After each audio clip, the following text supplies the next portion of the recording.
সুন্দর কালারটা এখানে আসতেছে না, সুন্দর কালার।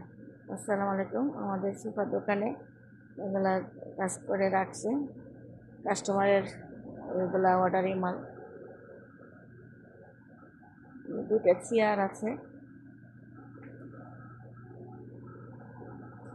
মাশাআল্লাহ অনেক সুন্দর লাগছে। আর এটা আনকমন, এত বছর দেখি না এই কালারটা দেখে বানাইতে। আজকে দেখলাম, খুব সুন্দর কালারটা, আমার কাছে খুব ভালো লাগছে।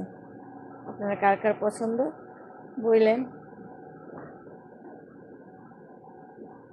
কমেন্ট করে জানাবেন কার কার এই সোফাটা পছন্দ হয়েছে। সৌদি আরবে থাকি তো, বেশি ভাই বোনেরার জন্য তো দেশে পাঠাতে পারবো না, কিন্তু তারপরে বলবেন কমেন্ট করে, মানে কেমন কালারটা বা নকশা ওইগুলা কেমন হয়েছে, পছন্দ হয়েছে কিনা, এটা জানার জন্য।